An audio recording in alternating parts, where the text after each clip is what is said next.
Oke, Assalamualaikum warahmatullahi wabarakatuh.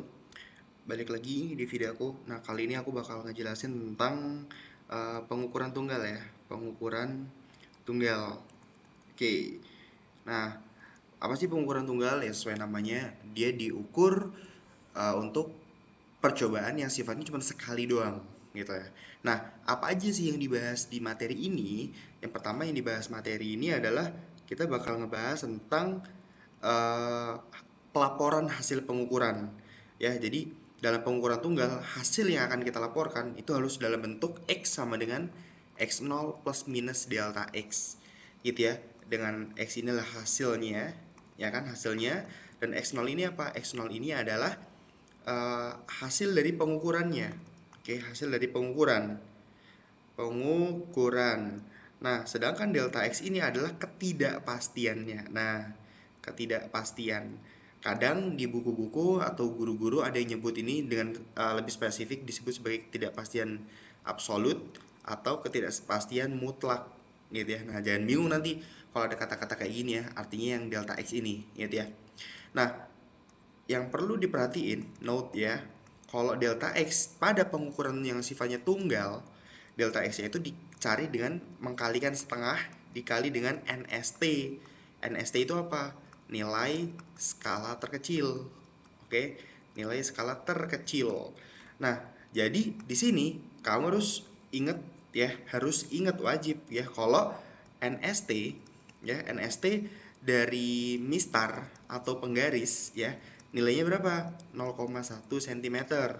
Sedangkan kalau NST dari jangka sorong, oke, jangka sorong ya, nilainya itu berapa? 0,01 cm.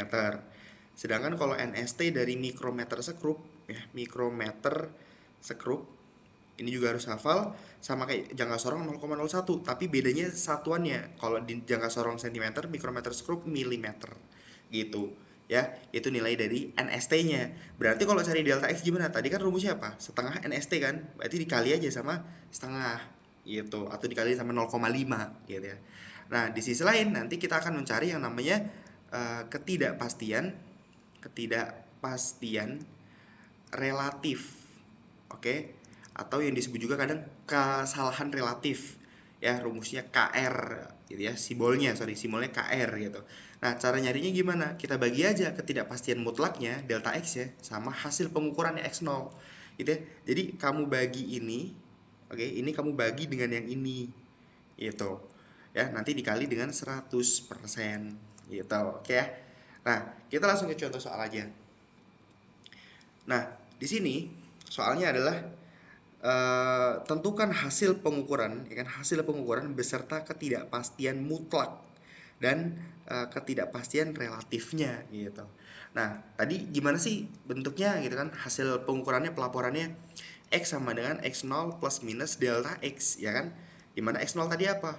Hasil pengukuran. Oke, hasil pengukuran. Sedangkan delta X adalah ketidakpastian. Ketidakpastian apa? Ketidakpastian mutlak. Oke, berarti yang ini gitu. Nah, cara nyari gimana? Ya kita cari dulu X0-nya gitu kan. X0 itu kan hasil pengukuran, karena ini jangka sorong, maka kita harus tahu cara nyari jangka sorong gimana. Skala utamanya gimana nih skala utama? Ingat, skala utama adalah sebelum nol yang di bawah ini. Sebelum nol yang di bawah yang mana sih? Garis yang ini kan? Ya kan? Yaitu berapa? 10 cm gitu. 10 cm. Nah, skala non-use-nya berapa? Skala non-use cari yang lurus. Yang lurus ada di mana? Ada yang di sini, ya nggak? Yang lurus antara atas sama bawah. Ini kan ada di angka 1, ini ada di angka 2 ya.